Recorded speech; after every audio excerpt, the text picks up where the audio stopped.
सभी का बहुत बहुत स्वागत है। आप देख रहे हैं चक्रव्यूह और आज हमारे साथ है केंद्रीय गृह राज्य मंत्री आरपीएन सिंह साहब। आरपीएन सिंह जी, कांग्रेस के बाद अगर मैं उत्तर प्रदेश में कांग्रेस का एनालिसिस करता हूं तो मैं देखता हूं आम कॉन्स्टिट्यूंसीज को छोड़ देते जो लेकिन प्रोमिनेंट फेसेस के जनाधार वाले इलाके हैं या जो इलाके उनके कहे जाते हैं वहां भी कांग्रेस का प्रदर्शन खराब हो जाता है। हाँ, विधानसभा में जी, विधानसभा में अग्निहोत्री जी मैंने पहले कहा, लोगों को लगा कि बहुजन समाज पार्टी को हटाना है, उनको लगा कि कांग्रेस इनको नहीं हटा पाएगी, तो लोगों ने, उत्तर प्रदेश की जनता ने मन बनाया और सबने एक साथ जुट होकर बहुजन समाज पार्टी को हटाने के लिए समाजवादी को पूर्ण बहुमत दी।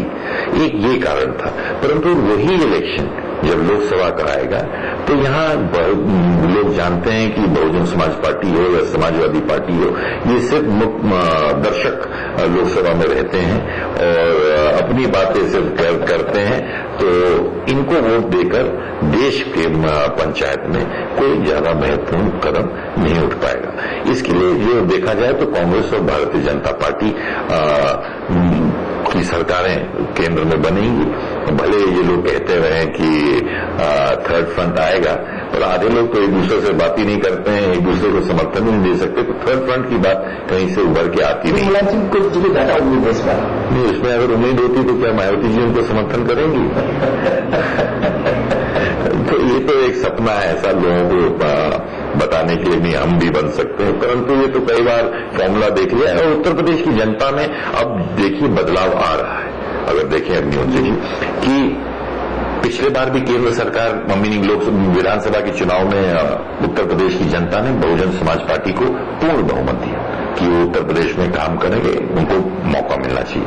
उसी तरह समाजवादी पार्टी को इस बार पूर्ण बहुमत दिया। तो जनता अब इलेक्शन लोकसभा का और एमपी और एमएलए की इलेक्शन में फर्क जानने लग गई है कि क्या हो सकता है, और जैसे समय अब गुजरते जाएगा लोग का पैटर्न अलग अलग इन तरह के इलेक्शन में अवश्य दिखाई देने पड़ गया है और दिखाई भी दे रहा है। तो मैं समझ सकता हूं कि जो समाजवादी पार्टी का कार्यकाल जिस उम्मीद के साथ लोगों ने बहुजन समाज पार्टी को सत्ता में लाए और 1.5 साल में आप ही ने उनका ट्रैक रिकॉर्ड गिनवाया, तो जनता उनसे बिल्कुल नाखुश है और उनको कहीं भी वोट मिलने की बात नहीं है। उससे 1.5 साल पहले बहुजन समाज पार्टी को इतने भारी संख्या से उन्होंने हटाया था, तो मैं समझ सकता हूं कि उनका भी मौका कम है।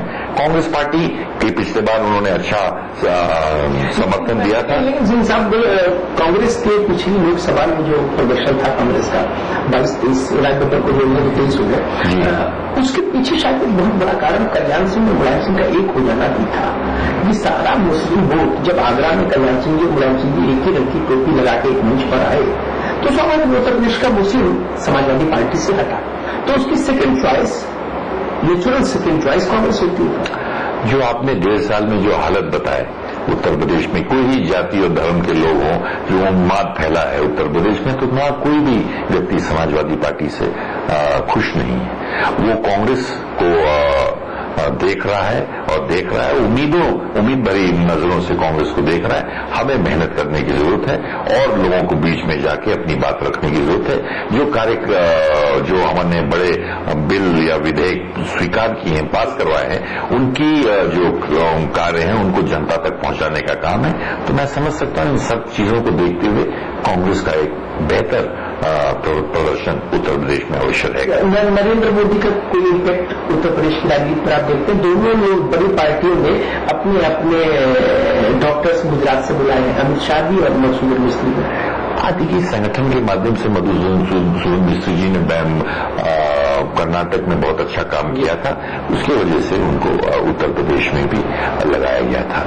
परंतु देखिए, इलेक्शन व्यक्तियों पर नहीं होते हैं, विचारधाराओं पे होती है। तो भारतीय जनता पार्टी नरेंद्र मोदी बता रहे हैं कि गुजरात, हम उत्तर प्रदेश को गुजरात बनाएंगे, तो वाजपेयी जी तो 6 साल उत्तर प्रदेश से ही मुख्य प्रधानमंत्री थे, तो क्या वाजपेयी जी बिल्कुल नाकाम रहे उत्तर प्रदेश में कोई विकास करने के? 6 साल तक प्रधानमंत्री रहे, मोदी जी से बहुत बड़े नेता है। तो भारतीय जनता की पार्टी की सरकार तो 6 साल से प्रधानमंत्री भारतीय जनता पार्टी का उत्तर प्रदेश से हुआ, उनकी सरकार 5 साल तक उत्तर प्रदेश में थी। तब वो बिजली नहीं दे पाए, सड़क नहीं दे पाए, तो गुजरात से कौन सा देंगे? हाँ, गुजरात से मॉडल ऑफ डेवलपमेंट जरूर मोदी जी देंगे। मुजफ्फरनगर में दिखाई दिया, गुजरात में दिखाई दिया। उत्तर प्रदेश की जनता इस टाइप की मॉडल ऑफ डेवलपमेंट अवश्य नहीं चाहती है। इनसे चर्चा होती है कई बार के बनारस से नरेंद्र मोदी लड़ेंगे या लखनऊ से लड़ेंगे या इलाहाबाद से लड़ेंगे। कुछ फर्क आप देखते हैं कि उत्तर प्रदेश की जो यूपी की पॉलिटिक्स है उसमें कभी कोई ध्रुवीकरण? भारतीय जनता पार्टी इतनी हताश है कि उनपे अपने जहां राष्ट्रीय अध्यक्ष उत्तर प्रदेश का हो और इतने बड़े बड़े नेता, दिग्गज नेता जो बोलती है भारतीय जनता पार्टी, उसने उत्तर प्रदेश में बनाए, उनको गुजरात से भी प्रत्याशी लड़वाना पड़ रहे हैं उत्तर प्रदेश के, और आप बोलते हैं कि उत्तर प्रदेश में भारतीय जनता पार्टी मजबूत है, कि गुजरात से लोग आके उत्तर प्रदेश को मजबूत करेंगे। तो आप समझ सकते हैं किस हताशा, किस निराशा पे भारतीय जनता पार्टी के कार्यकर्ता बैठ रहे हैं कि कई प्रांतों से लाके उनमें जोश भरने की कोशिश दूसरे प्रांतों के लोग करेंगे, और आप कहते हैं कि भारतीय जनता पार्टी बढ़िया प्रदर्शन करेगी। अग्निहोत्री जी, आदिल सिंह साहब, एक सवाल बार बार उठता है, कांग्रेस को इस मामले में मैं हमेशा क्रेडिट देता हूं, दो मामलों में। एक तो पंडित जी की समझ से आज तक कभी उसकी सरकार बहुमत के अभाव में नहीं गिरी, बहुमत हो या नहीं हो, वो मैनेजमेंट या तो बहुत अच्छी जाती है, उसकी जनपत्नी में ऐसा योग है कि बहुमत के अभाव में इंदिरा जी ने भी अल्पमत की सरकार चलाई, इमरजेंसी का वो पास कराई अल्पमत में रहते हुए। और दूसरा, विपरीत दानी दल जो बिल्कुल एक दूसरे को देखना नहीं चाहते, उनको भी एक टेबल पर बैठा कर अपने साथ लेके चले, लेके दोनों को एक ही घाट पर पानी पिलाए। उत्तर प्रदेश में समाजवादी पार्टी और बहुजन समाज पार्टी दोनों बिल्कुल विपरीत ध्रुवों पर, कांग्रेस को दोनों सपोर्ट कर रहे हैं दिल्ली में। लोग कहते हैं भाई इसके पीछे पॉलिटिकल चीज नहीं है, इसके पीछे सीबीआई है, और शायद दोनों नेताओं को इसीलिए सीबीआई से जो भी मुकदमे थे उनके, तो क्या हमने नीतीश पे भी मुकदमे कर दिए हैं? क्या हमने लालू पे भी इंक्वायरी कर दी है? क्या हमने डीएमके पे भी कर दी है? जो हमको समर्थन करे वो सीबीआई की वजह से, और जो भारतीय जनता पार्टी को समर्थन करे वो उनकी नीतियों पर। मैं समझ सकता हूँ इस तरह की जो चर्चाएं होती हैं। अरे नीतीश कुमार और लालू प्रसाद यादव जी दोनों एक दूसरे को बिहार में नहीं, एक दूसरे के सामने नहीं करते, जो दोनों हमका समर्थन कर रहे हैं। आज कोई ऐसी बात नहीं है कि दोनों हमारे से टाइप करने की बात करते हैं, नहीं करते हैं, तो क्या उनपे भी सीबीआई हमने कर दिया है? अगर डीएमके हमको समर्थन करती है तो क्या हमने उनपे सीबीआई कर दी? और भारतीय जनता पार्टी को जो जो समर्थन देते हैं वो उनकी नीतियों पर करते हैं। मैं समझ सकता हूं प्रेस में भी जो ऐसी बातें होती हैं अवश्य नहीं होनी चाहिए। लोग, कांग्रेस पार्टी ने सरकार और देश हित में काम किया है, हमारा इतिहास रहा है, स्वतंत्रता हमने इस देश की लड़ाई लड़ी और उसके बाद तमाम ऐसे कार्य किए जो देश को आगे बढ़ाने का काम किया। उन सब चीजों को देखते, हमारी विचारधारा को देख के तमाम पार्टियां हमें समर्थन करती है। भारतीय जनता पार्टी अगर सिंह साहब ने कुछ दिनों पहले मुलायम सिंह जी ने एक इंटरव्यू दिया था और उन्होंने कहा था कि केंद्र सरकार के 1000 हाथ हैं, उसके पास सीबीआई लगा देगी तो जेल में जिंदगी कट जाएगी। ये मुलायम सिंह जी ने वक्तव्य दिया था। ये जब वक्तव्य आते हैं उन लोगों के पास से जो खुद पार्टी है इस पूरे सवाल में, तब उनकी गंभीरता बनती है। तो मैं समझ सकता हूं कि कोई भी नेता अगर डर के मारे किसी को वोट देता है तो अपने आत्मा से और अपने पार्टी से और देश के हित में अच्छा काम नहीं करता है।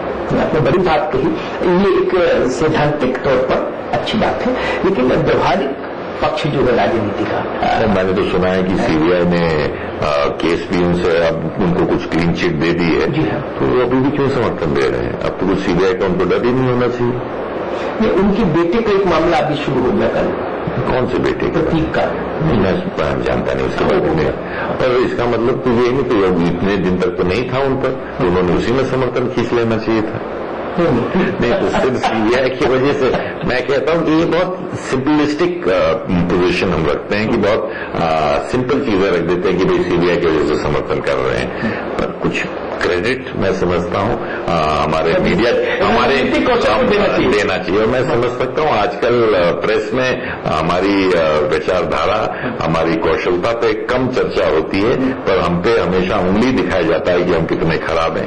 मैं समझ सकता हूं आप लोगों को भी इस पे विचारना चाहिए। मैं आपकी बात व्यक्तिगत नहीं तौर कर रहा हूं, पर मैं एक जनरल जो माहौल बता रहा हूं। कबीर ने कहा कि निंदक नीरे राखिए आंगन को भी छवाए जी, पर अगर सिर्फ निंदा ही करने के लिए प्रेस रह गई है, कभी कभी 10 में से कभी 4 बार कुछ अच्छी बातें भी हमारे बारे में कह देते तो हमें भी अच्छा लगता है। होती है। आप देखिए जब मैं विशेषकर आपके चैनल के बारे में बात नहीं कर रहा हूं, मैं तो जनरल बात कर रहा हूं। जब ये अध्यादेश जो था दागियों से संबंधित जब ये विड्रॉ किया सरकार ने, तो देश भर में एक पॉजिटिव मैसेज था, देश भर में मैसेज। मैंने टेलीविजन चैनल भी देखे थे, लोगों को, मैं गांव में था, पडरौना में था, कुशीनगर में था, लोगों ने इस चीज को कहा कि कम से कम एक व्यक्ति तो खड़ा होकर बोला कि गुंडों को, बदमाशों को, क्रिमिनल्स को राजनीति में नहीं आना चाहिए।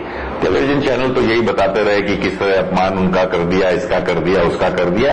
जो मुख्य चीज थी कि सच होकर जो सच्चाई है बोलना चाहिए, उसका कम मैंने चर्चा टेलीविजन चैनल पर दिया। पर जो राहुल जी ने बोला, जनता ने उसको पकड़ लिया, भले आप लोग कुछ उसको डाइल्यूट करके आगे बताने की कोशिश कर रहे थे। लेकिन अगर बहुत उस जो उन्होंने कहा उसके साथ देश था, उन्होंने उस पर खुद स्पष्टीकरण दिया, देश था, उसके साथ देश था। लेकिन कुछ लोगों ने ये जरूर कहा कि इस बात को कराने का और बेहतर सोफिस्टिकेटेड तरीका भी हो सकता है। उन्होंने बाद में वो बात राहुल जी उन्होंने बिल्कुल स्वीकार दिखाया और उसको स्वीकार किया। सर मैं बिल्कुल आपकी बात से सहमत हूं सर। और एक चीज जो हम समझते हैं, राहुल गांधी जी ने जो एक बात उठाई कि देश में राजनीति में छोटे कॉम्प्रोमाइजेस भी करना अब बंद होना चाहिए। सच्चाई, ईमानदारी, बदमाश, क्रिमिनल, ऐसे लोगों को राजनीति से हटकर, और लोग भी जो वोट करते हैं, मैं आपके चैनल के माध्यम से अपील करना चाहूंगा इस देश की जनता की, उत्तर प्रदेश की जनता को, ऐसे लोगों को आगे लाना चाहिए जो साफ सुथरे लोग हों, कि पॉलिटिकल पार्टीज भी वैसे ही लोगों को टिकट दे जिनकी छवियां अच्छी हों, जिन पर कोई आरोप न हो, और जो स्वच्छ राजनीति करने की कोशिश करते हैं। और उसमें सबसे ज्यादा भागीदारी तो हमारे प्रेस बंधुओं की हमेशा रही है। अर्जुन सिंह, बहुत बहुत शुक्रिया हमसे बात करने के लिए। तो दोस्तों, ये थे भारत सरकार के गृह राज्य मंत्री आरपीएन सिंह साहब। इस हफ्ते के लिए मुझे दीजिए इजाजत। आप देखते रहिए समाचार प्लस। अगले हफ्ते फिर मिलूंगा एक नई शख्सियत के साथ, नए सवाल और जवाब के साथ।